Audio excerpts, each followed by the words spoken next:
So thank you, Cecil, for the opportunity to share. And I also was off on my schedule this morning. I still have it in my head, I think the sort of pandemic schedule of starting at 10 with sitting. So I realized through that, oh, I just missed Gate of Sweet Nectar. Oh well, sorry. Also, I'm just returning home after having been gone for a week, some of which I want to share with you. I spent several days up in Point Reyes with my two oldest friends, so three of us together, that we met in the beginning of 9th grade, so when we were 14. And they're still my two closest friends. And just a plug for Point Reyes, if you've never been there, it's National Seashore. It's just absolutely gorgeous, Marin County, north of San Francisco. And just so comforting to see so much wild land right at the sea preserved. It only became a National Seashore in 1962.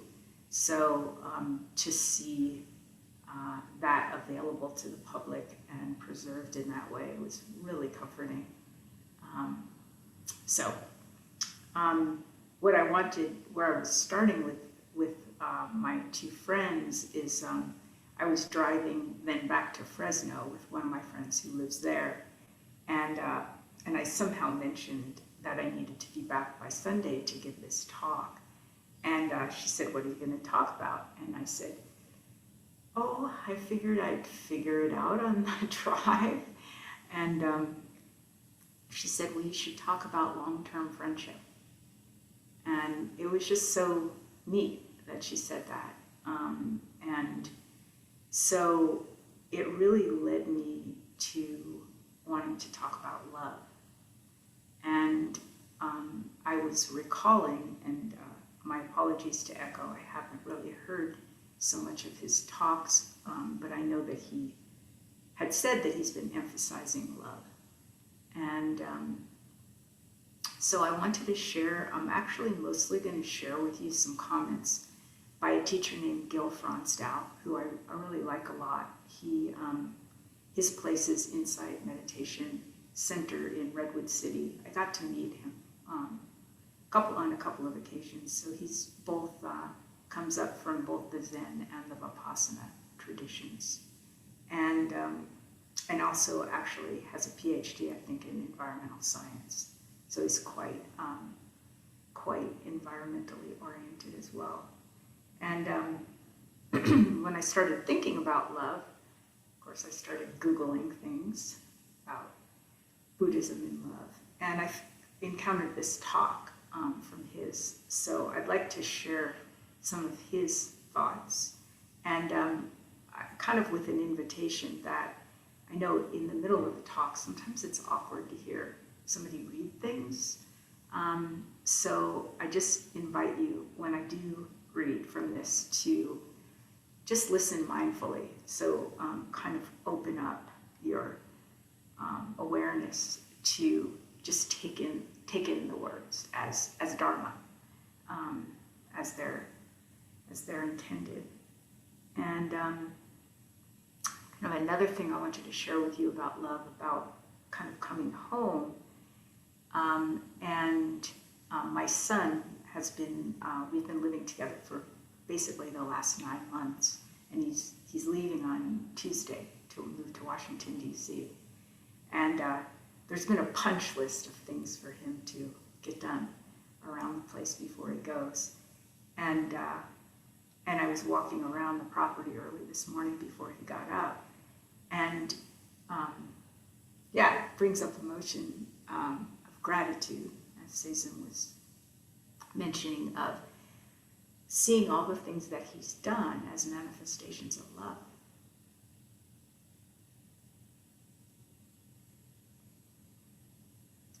And this way in which can we actually perceive world as a ground of love. So I'm going to kind of move into a little bit of the reading. But a thought that came up while I was sitting is that the kind of concept of unconditional love and sort of a little bit of a juxtaposition between unconditional love and maybe what we could term transactional love. And this word transactional is it seems like it's in the nomenclature contemporarily. And I wonder if it's coming out of our sort of more awareness of capitalism and I guess what's called, can't think of the other term, but,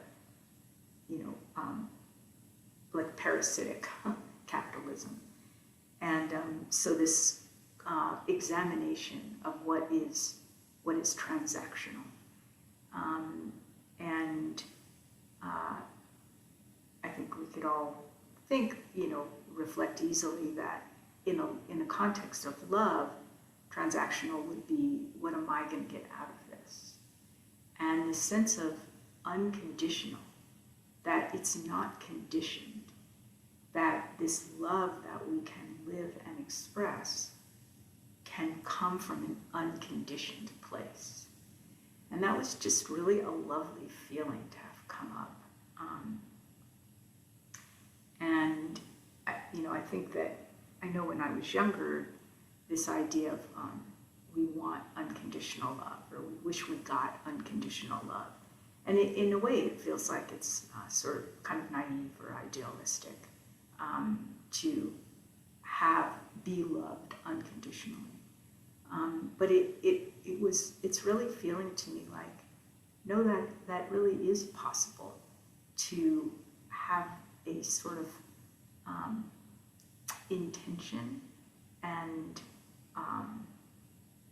cultivation of really just experiencing the world and ourselves in the world and how we give in an unconditional way. So I'm going to read you a bit here. And I'll send this maybe, I guess, to the center, and then you would all have access to this talk. So the title is The Buddhist Teachings on Love. Just as blood nourishes the heart, which keeps it flowing, so love nourishes spiritual freedom and is, in turn, kept flowing by it. The connection is so strong that Buddhism, often known as the path of freedom, could equally be called a religion of love. Perhaps this is what he had in mind when the Dalai Lama said his religion is kindness. For the Buddha, love is one of the paths to full spiritual liberation. If we call Buddhism a religion of love, we need to be clear what we mean by love, or more precisely, what forms of love we are including. Because freedom is the guide, the measure, and the ultimate goal of all things Buddhist, Buddhist love includes those forms of love that are characterized by freedom. So this gets to that unconditional part. Love that involves clinging, confusion, neediness, fear, or grasping to self would be, in Buddhist terms, to be seen as expressions of bondage and limitation. So that's so helpful. It's so helpful to me anyway, to be aware of how we term love and what do we want to cultivate in our expression of love. So he goes into this next. Loving kindness, compassion, appreciative joy, and there's another term that I've heard that, like vicarious joy, and equanimity are the four kinds of love taught and encouraged in classic Buddhist teachings. So I wanted to look up the definition of equanimity, which is mental calmness, composure, evenness of temper, especially in difficult situations. And I was thinking about this, the end of my trip, actually the beginning of my trip and the end of my trip were sort of bookended by communication with my daughter, who was having she was having a seriously bad time when I was leaving, to the point where I felt like I really considered not going on the trip. And sorted it out enough to feel that I could go, and ended up bookending the trip with going to see her in Los Angeles at the end. And feeling like this equanimity in my relationship with her at the moment is a commitment. So this is an act of love, right? It's a commitment to coming back over and over and over again. And I'm not always in this place of mental calmness and evenness of temper and composure in difficult situations. Of course, I doubt any of us are. But the commitment is to come back, come back, come back.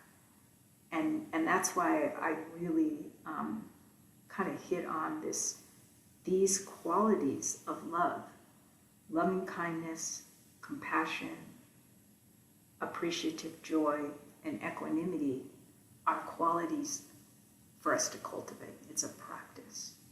And so it's not I'm in it or I'm not in it. It's how do we cultivate these aspects of love, because this is an expression of freedom and liberation. He goes on to say, none of these are uniquely Buddhist. They are four qualities of heart that reside within everyone, at least as potentials.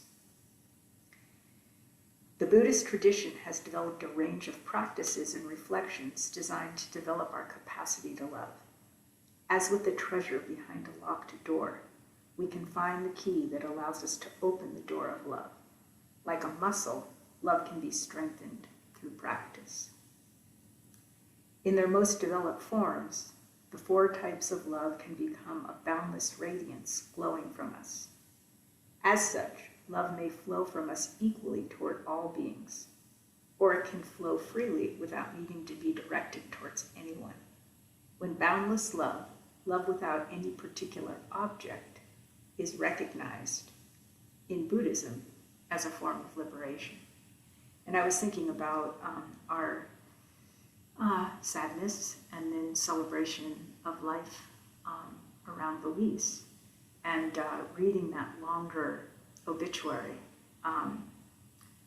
So much of his life appeared to be an expression of love, and so much of our appreciation of him and many other people's appreciation of him was for his life as an expression of love. And reading Jinyo Kurata Roshi's background, I'm not exactly sure if it was, I can't remember if it was an obituary or the background that Seisen sent us about him. And just his expression of love of the Dharma, his motivation to share that. I really didn't know so much how much in partnership he felt with Maizumi Roshi around the expression of spreading the Dharma in the West too, and how much of an expression of love that was, directly towards us and towards many others.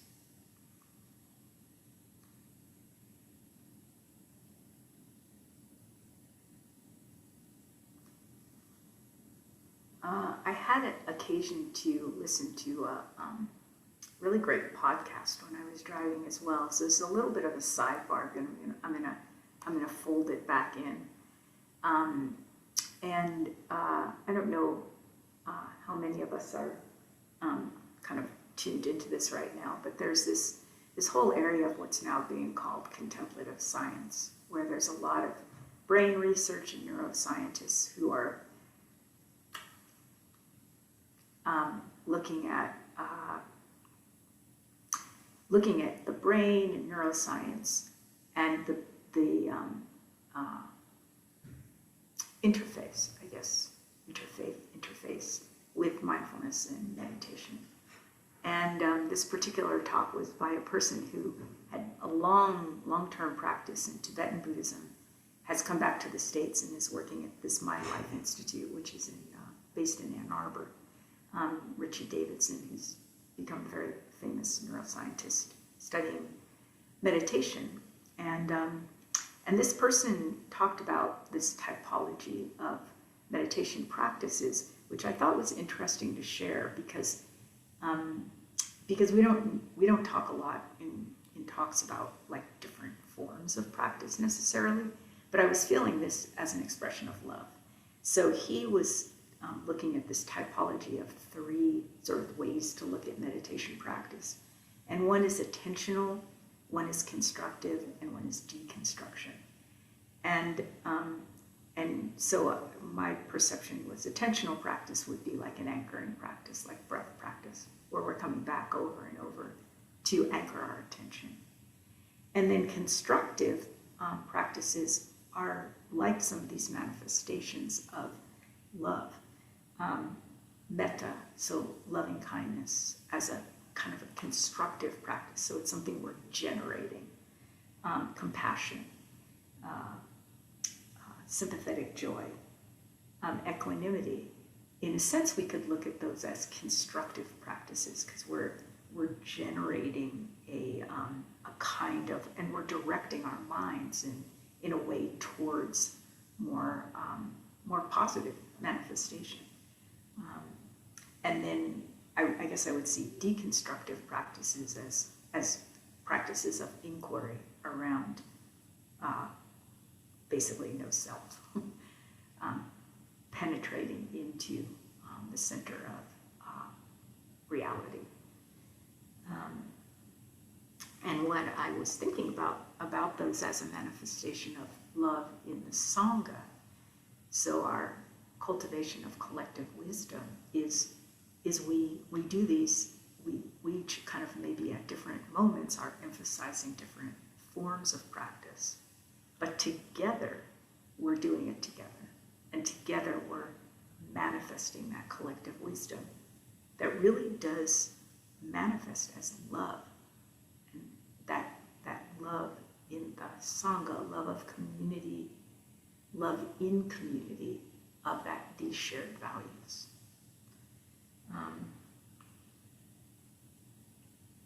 And then I just wanted to reveal for myself that as I was sitting with these qualities of the 4 kinds of love that Gil was at least enumerating, I noticed that the sympathetic joy, or the appreciative joy in one realm of my life in particular, I was just feeling into those and feeling like, I feel like I'm making this movement into really appreciating this expression of joy, expression of love, and kind of as a touchstone. And I noticed that the sympathetic joy in one realm of my life, in one relationship of my life,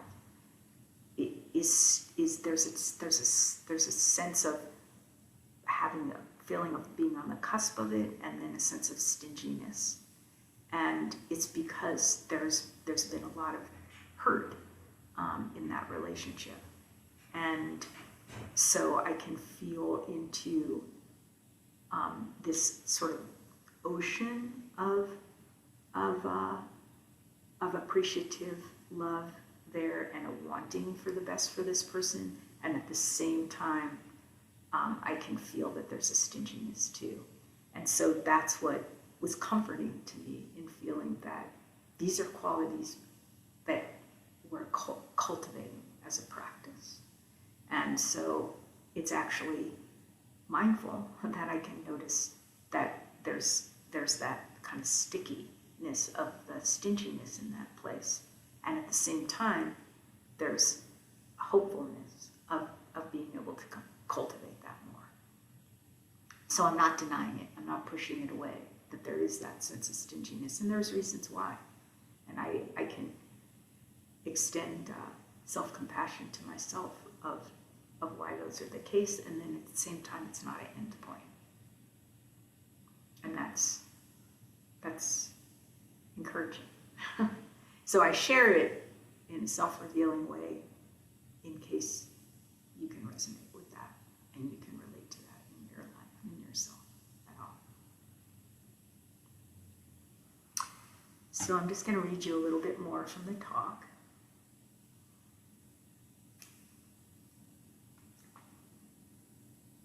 To be free only when things are pleasant is not real liberation.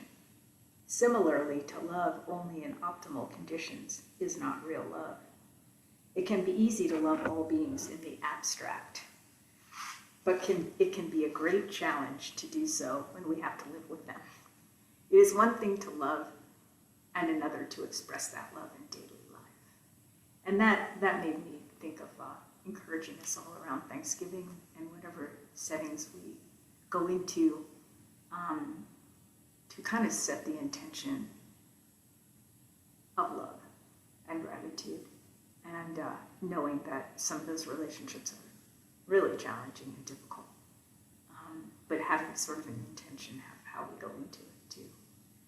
And like Susan mentioned, grateful for the struggle too, because it can be what really motivates us as well. Just brings up a thought of, I remember when my son was an infant and how he did not sleep well. He was really fussy. At one point, I took him to the doctor, and the doctor had had 6 kids of his own. And I said, I think there's something wrong with him. Like, he's just so colicky and fussy. This will shock you. The doctor said, oh yeah, the first 3 months, you just want to flush him down the toilet. I was like, oh my God, I can't believe you just said that. But it was, it's like, okay, this is normal. And he's turned into a wonderful person. It's very little fussy now. But anyway, the thought that came to mind was, I had never encountered how angry I could be until having an infant. How just stretched to the limits. So one thing to love and another to express that love in daily life. So I'll just read you the last little bit here. One of the most rewarding spiritual practices is to cultivate the ability to bring love into all aspects of our life and to all people we encounter. And that's kind of what I was expressing of. That's sort of the intention that's coming up for me right now. This entails learning how to include love's presence while we speak to others, are in conflict with others, and are living with others. While this can be a daunting task, it begins with having the intention to do so. And it is supported by appreciating each manifestation of love that we encounter. That is so important. It's that momentary attention and appreciation. So each manifestation of love that we encounter. Even practicing loving kindness for the time it takes to snap the fingers is beneficial. Each drop of practice is significant. And as the Buddha said, with dripping drops of water, the water jug is filled. That's beautiful. With dripping drops of water, the water jug is filled. Is filled and is unfillable. No jug, just drips, just constant dripping. Okay, so this is super corny and will really date me, but this came up when I was sitting as what I wanted to finish with, and then I'd love to hear your comments or questions. So this is a song from James Taylor, a piece of a song, and the name of the song is The Secret of Life. Shoot, I just cannot talk without crying.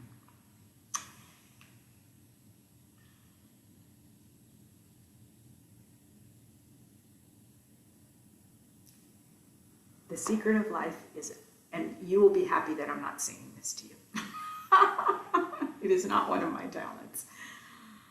The secret of life is in opening up your heart. It's okay to be afraid, but don't let that stand in your way. Because everyone knows love is the only road. And since we're only here for a while, we might as well show some style. Hey, give me a smile. Isn't it a lovely ride? We'll be riding down, gliding down. Try not to try too hard. It's just a lovely ride. Thank you.